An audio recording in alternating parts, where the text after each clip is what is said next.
오늘의 전국을 핵심 키워드로 짚어보겠습니다. 오늘은 윤희석 국민의힘 선임 대변인 그리고 김수미 시사평론가 두 분을 모셨습니다. 어서 오세요.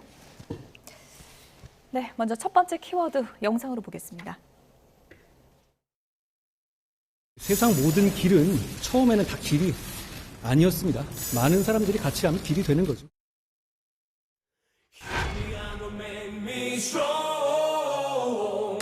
박근혜의 길을 갈 거냐, 황교안의 길을 갈 거냐.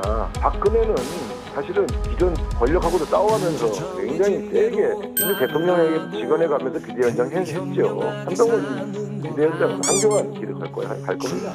결과적으로는 실패지 않습니까?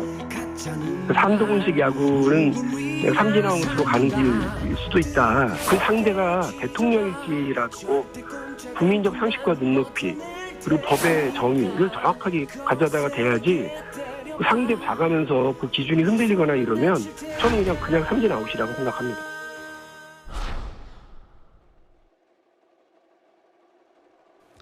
한동훈 비대위 체제의 김건희 방탄은 윤석열 정권 몰락의 서막을 열 것입니다. 정권의 부도덕함을 호위하기 위한 아바타 노릇을 한다면 정권 몰락의 서막이 될 것입니다.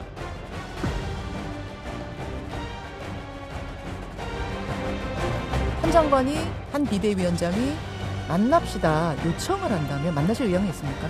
전 누구나 만나기 때문에 만나긴 만날 수 있습니다. 인기가 없는 대통령이 세운 비대위원장이라고 하거든요. 본인과 그만큼 약합니다. 저는 당을 가리지 않고 다양한 생각을 가진 많은 분들을 만나야 한다고 생각합니다. 그렇지만 특정한 사람에 대해서 따로 생각해 본 적은 없습니다.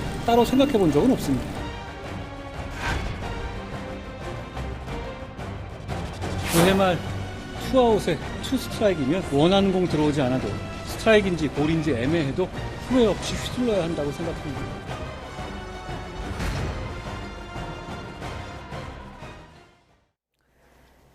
네, 한동훈 전 장관이 오늘 여당의 총선을 이끌 사령탑으로 공식적으로 취임하게 됩니다. 지금 10시부터 전국위가 열리는 건가요? 어떤 방식으로 진행되는 거죠? 일단 당대표 권한대행인 윤재옥 원내대표가 전국위원회라는 저희 회의체가 있습니다. 예. 거기에 한동훈 비대위원장 의결권을 상정을 하고 그 전국위원회에서 한동훈 비대위원장 선임에 대해서 의결을 하면 그 의결된 결과에 따라 윤재옥 원내대표가 비대위원장을 임명하게 됩니다. 네. 그러면 오후 1시 정도 결과가 나온다는데 오래 걸리진 않는 거네요. 그렇죠. 오늘 중에 예. 한동훈 비대위원장 지명자에 대해서 임명 절차가 끝나고 오늘부터 임기가 시작되겠죠. 한동훈 장관이 오늘 수락연설도 또 할 예정이라고 네, 그렇게 알고 하더라고요. 조금 전에 이제 달력을 보여주시면 이번 주에 이제 한동훈 전 장관이 공식적으로 이제 임명이 되면 일정이 상당히 바쁩니다. 일단 비대위원 한동훈 호를 완성해야 날아갈 수 있는 거잖아요. 네. 비대위원 인선의 기준이라고 할까요? 지금 기대감만 모이고 있지 기자들도 취재가 안 된다 그러거든요. 네, 비대위원에 대해서 하마평도 이렇다 하게 나오지 않고 있는 그런 상황이기 때문에 굉장히 백지 상태로 보여지는 그런 상황에서 이제 한동훈 전 장관이 첫 승부수를 던진다라고 볼 수 있겠습니다. 아직까지 구질이 읽히지 않는다라고 하는 그런 국면에 있는 것 같고, 근데 다만 이제 몇 가지 어떤 바로미터랄까 척도 리트머스 시험지 이런 것들을 좀 제시를 해보자면 사실 한동훈 전 장관 본인이 윤핵관 이미지가 강하고 또 검사 출신이고 이런 특징들이 있기 때문에 본인하고 이미지가 겹치는 사람들이 적을수록 좋을 것이다 라고 예측을 해볼 수 있겠고, 그리고 윤핵관 이미지를 갖고 있는 비대위원들이 들어간다면 저 사람들이 혹시 한동훈 전 장관을 좀 움직여가지고 컨트롤하는 거 아니냐 이런 예측이 나올 수 있겠죠. 윤핵관 배제일 것이다. 그렇죠. 그래서 윤핵관 배제가 이제 기본 법칙이라고 저는 보여지는데 그 선택을 할지 말지는 좀 더 맡겨둬야 될 것 같고요. 그리고 이제 언론에서 많이들 예측을 했지만 국민의힘에서 지지율에 좀 낮은 계층들이 있죠.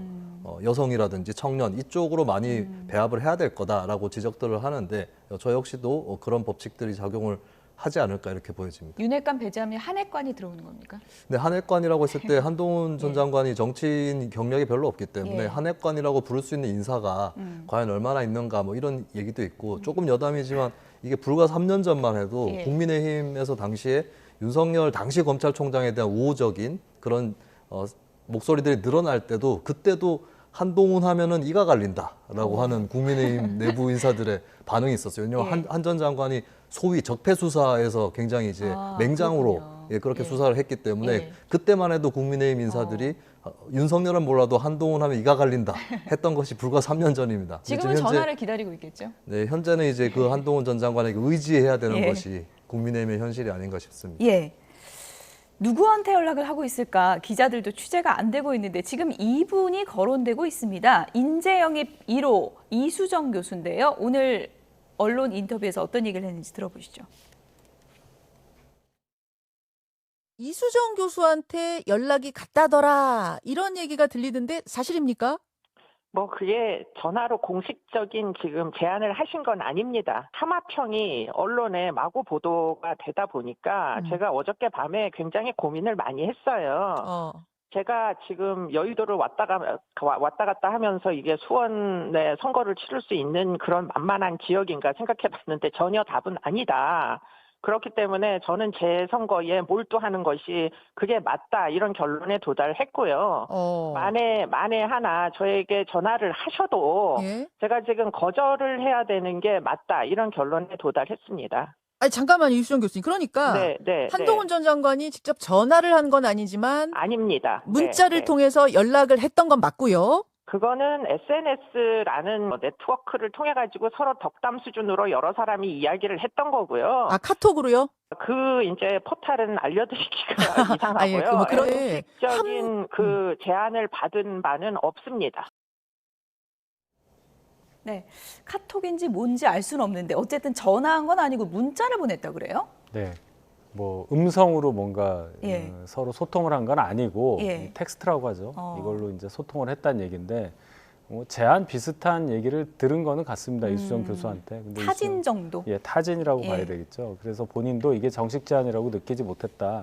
이런 정도의 발언이고 이제는 또 정식 제안을 받더라도 가기 어렵다는 말씀까지 하시는 걸 보니 이수정 교수가 어떻게 또 마음을 바꿀지는 또 지켜봐야 되겠습니다. 네. 공식 제안도 안 받았는데 좀 거절했다고 볼 수 있는 거예요? 글쎄요. 어떻게 봐야 되는 일단 겁니까? 본인의 지역구 사정을 얘기를 했잖아요. 이 선거라는 것을 안 해보신 분인데 이미 예비후보 등록한 걸로 알고 있습니다. 가서 보니까 여기에 집중하지 않으면 안 되겠다 이런 판단이 들었다는 거 아니겠습니까?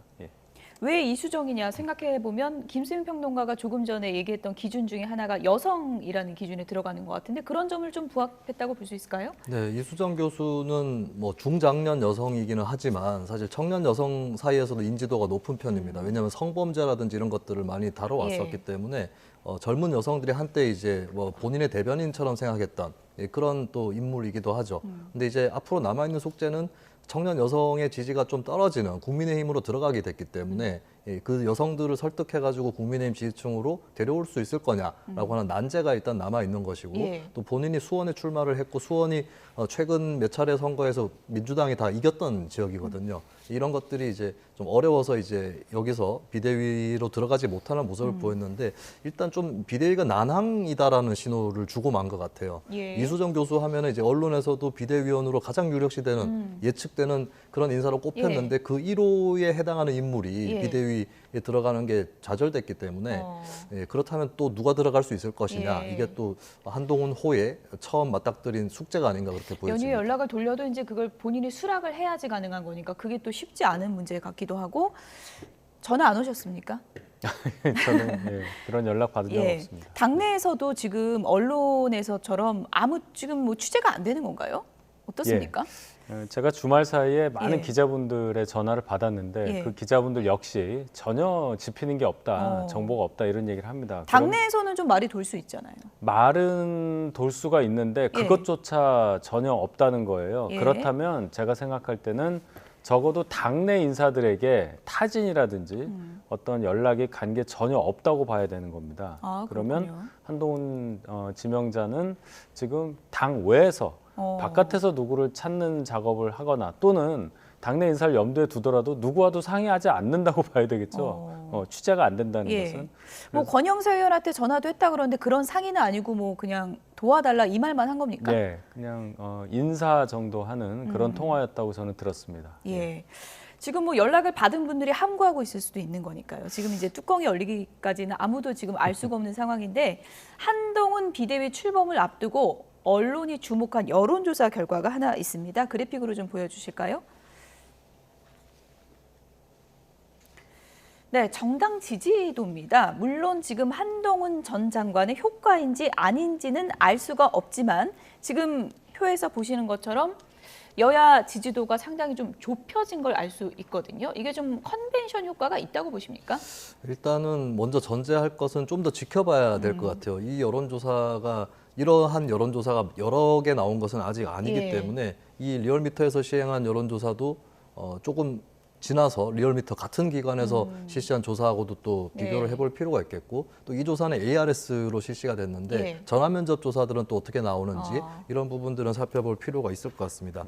그리고 이 조사에 국한해서 말씀을 드리자면 일단 수치로만 봤을 때는 어느 정도 국민의힘 지지율이 상승을 했기 때문에 컨벤션 효과, 특히 이제 윤석열 대통령을 지난 대선 때 지지했지만 그 사이에 실망해서 무당층으로 빠져있던 사람들의 일부가 어느 정도 붙었을 수 있지 않을까 이렇게 추정을 해볼 수 있을 것 같고요. 근데 더 주목할 만한 거는 이게 국민의힘의 자력으로 저렇게 격차가 좁혀졌다기보다는 민주당 지지율이 3.1%포인트 하락을 했습니다.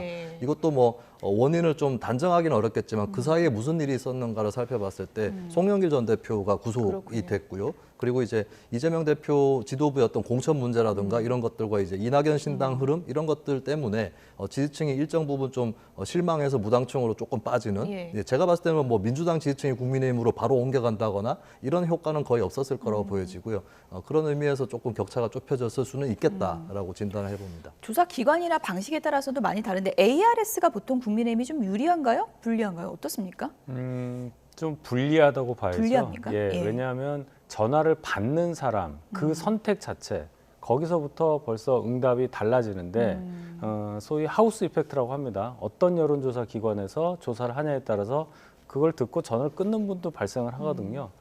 그래서 전화 면접이 그 전화 받는 분, 선택한 분의 의사를 가장 정확히 볼 수 있다. 이런 여론조사 전문가들의 의견도 있습니다. 어쨌든 방식의 문제도 있겠지만 여러 개를 잘 정확히 보고 종합적으로 분석하는 것이 필요하지 하나의 여론조사 기관에서 하나의 결과만을 가지고 뭔가 판단하는 것은 좀 섣부르다고 생각합니다. 네. 한동훈 비대위 출범을 앞두고 민주당에서는 반짝 효과다 이렇게 얘기를 하면서 견제구를 날리고 있습니다. 민주당의 목소리를 좀 들어보겠습니다. 누구나 역대 모든 당대표가 됐든 비대위원장이 됐든 기대 심리는 분명히 반영이 되는 거거든요. 초기에. 임명이 된 이후에 그 과정에서 얼만큼 이해의 당사자들을 조정하고 또 거기에 따른 혁신과 업적을 만들어내느냐에 따라서 지지율이 나오는 거기 때문에 지금은 예단한다라는 것은 조금 너무 섣부른 거 아닌가 이렇게 보고 있습니다. 한동훈식 야구는 좀 적절하지 않은 것 같은데 9회 말 투아웃 투스트라이크 상황에서 후회 없이 휘두르면 그냥 삼진 아웃이죠 뭐. 아니 본인이 살려면 그 방법밖에 없죠. 이렇게 김건희 특검 받아들이고 윤석열 대통령의 분노, 뭐 진노 이런 거에도 불구하고 여당을 이끌고 이 법안을 통과시키는 쪽으로 대통령 거부해도 다시 제2 요구해서 3분의 1을 넘기는 방식으로 가야죠. 네, 한동훈 비대위가 황교안의 길을 갈 것이냐 박근혜의 길을 갈 것이냐 양갈래길에서 지금 민주당은 황교안의 길을 갈 것이다 이렇게 혹평을 하고 있는 상황이거든요. 저는 박근혜의 길하고 황교안의 길 둘 다 한동훈 비대위에 비유할 수는 없을 거라고 봅니다. 박근혜 비대위는 당시에 이명박 대통령하고 굉장히 차별화되어 있는 그러면서도 많이 정치적으로 준비되어 있는 그런 비대위의 성격을 갖고 있었기 때문에 정치 신인인 한동훈 위원장하고는 맞지 않는 비유인 것 같고 그리고 황교안의 길은 이제 황교안의 길 같은 경우는 박근혜 전 대통령이 이미 퇴장을 하고 난 다음에 당의 넘버원으로서 부상을 해서 대표를 맡았던 사례거든요. 그런 의미에서 아직까지는 여권의 넘버원이라고 할 수는 없는 한동훈 위원장이기 때문에 비유를 할 수는 없을 거다라고 보고 제 나름대로 제시해보는 과거의 사례 이 정도는 돼야 성공이다라고 예. 볼 수 있는 것은 전 1960년대 굉장히 60년대까지 가니까? 오래전인데 예. 그 당시에 공화당의 김종필 예. 대표 총재였나요? 예. 그 정도는 돼야 될 거다. 왜냐하면 그 당시에 평론가가 나이가 네. 어리신데 저희 60년대. 어머니가 어릴 때 1960년대였죠. 근데 그때 JP가 어떤 위상이었냐면 박정희 당시 대통령하고 굉장히 가까운 관계라는 건 세상이 다 압니다. 근데 나름대로의 차별성을 갖고 있었고 심지어는 대중적으로도 박정희 전 대통령에게 질린 사람들 사이에서도 JP는 괜찮다라고 하는 그런 인기가 있어서 이 김종필 전 총재가 1960년대 후반도 그렇고 1970년의 그 초반이죠. 대선 때도 굉장히 이제 그 대중 유세에서 인기를 떨쳤었거든요. 예. 그 정도의 이미지를 확보할 거냐. 그러니까 대통령하고 가깝지만 대통령으로부터 독립적인 이미지 이런 것들이 과연 한동훈 전 장관이 가져갈 수 있을 거냐. 이거를 저는 한번 바로미터로 제시를 하겠습니다. 예. 한동훈의 길은 어느 쪽일 것인가. 이제 첫 번째 킬러 문항이 바로 김건희 특검 아니겠습니까?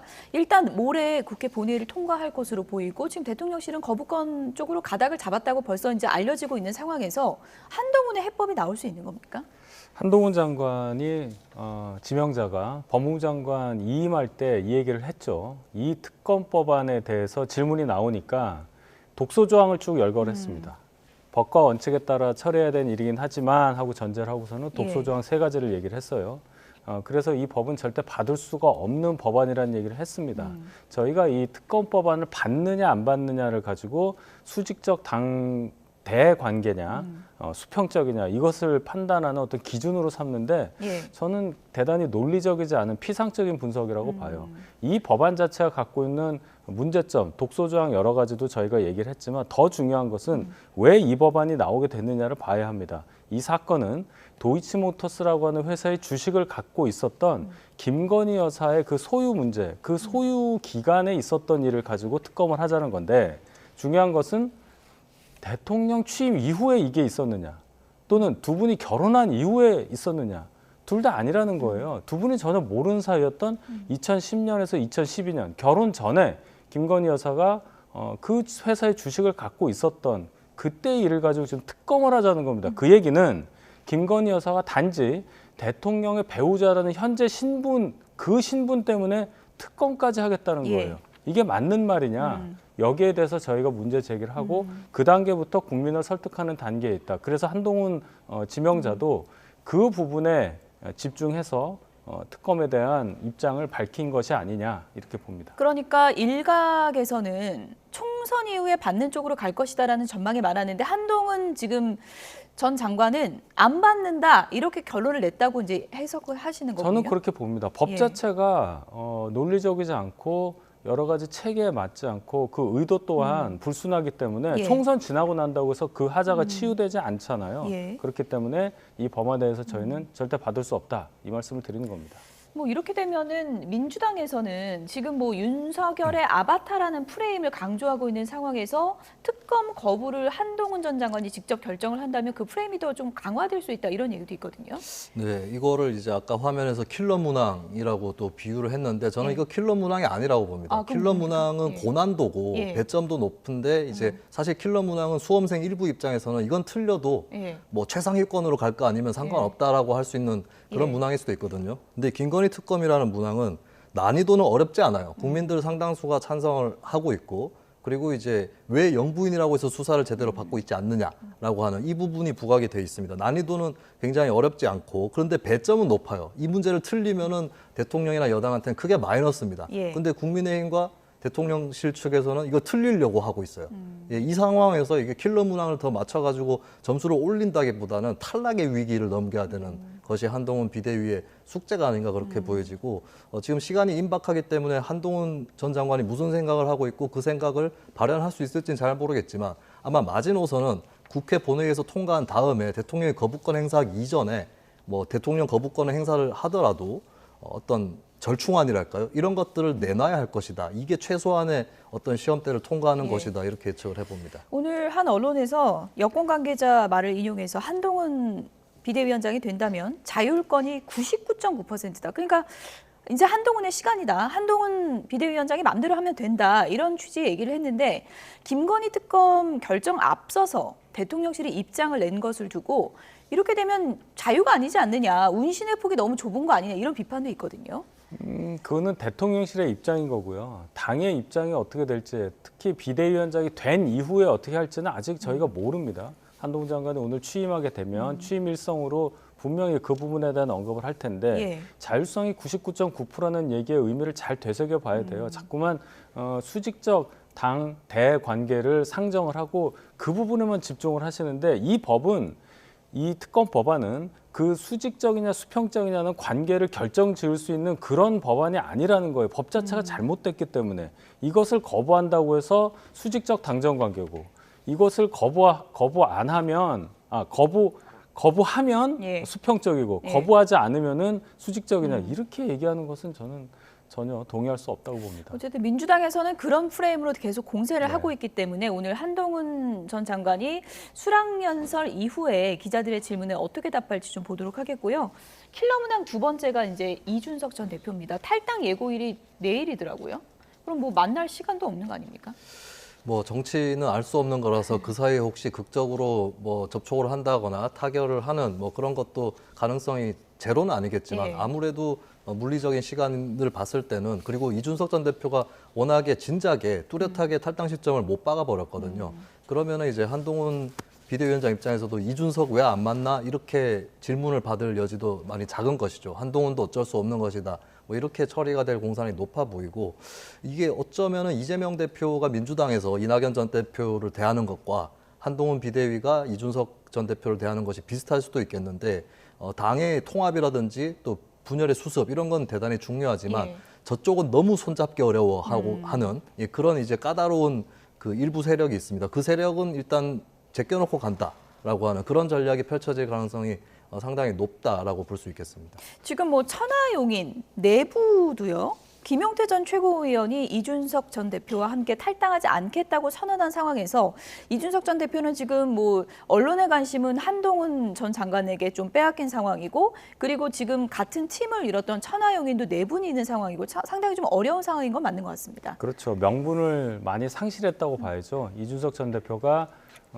보수의 괴멸을 막기 위해서 신당을 만들겠다 이렇게 얘기를 했는데 예. 한동훈 비대위원장이 와서 혁신의 모습을 보여주는 단계까지 오면 탈당을 하더라도 명분이 없게 되는 거고요. 그렇기 때문에 천하용인의 일부도 지금 당을 나가지 않겠다고 아예 선언을 한 상태 아니겠습니까? 방금도 말씀하셨지만 이준석 전 대표가 이 시점에서 가장 실수한 것은 탈당 날짜를 못 박았다는 겁니다. 그것이 가장 큰 실책이었다고 봐요. 입에 좀 컨벤션 효과를 빼앗겼다고 보십니까? 빼앗겼다고도 보고 예. 이걸 날짜를 고정하지 않았으면은 예. 좀 여지가 있지 않겠습니까? 근데 내일 본인이 정치한 지 12년 되는 날이라고 해서 아주 예전부터 12월 27일 못 박아서 얘기를 했단 말이에요. 좀 미루진 않을까요? 미룰 가능성은 없을까요? 미룰 명분이 없지 않습니까? 뭘로 미룰까요? 뭐 방송 사고 때문에 그렇다고 할까요? 그게 없기 때문에 예. 이준석 대표가 코너에 몰려 있다. 내일 무슨 말을 하면서 탈당을 할지가 저는 궁금합니다. 간략하게요. 김종인 전 위원장은 이제 이준석 전 대표는 지금 이렇게 된 이상은 국민의힘으로 다시 돌아오고 손을 잡는 순간 정치 생명은 끝난다. 이렇게 분석을 했더라고요. 동의하십니까?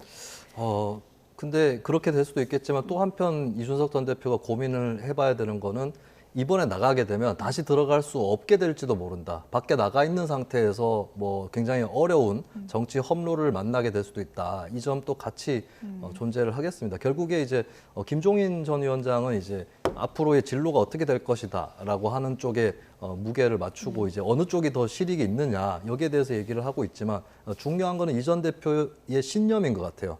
밖에 나가서라도 꼭 해야 될 정치가 있는가라고 예. 하는 그 신념에 따라서 결국에 움직여지지 않을까 이렇게 전망을 해봅니다. 킬러 문항 두 가지 오늘 한동훈 전 장관 기자들 질문 많이 받을 것 같은데 어떤 답변을 내놓을지 좀 지켜보겠고요.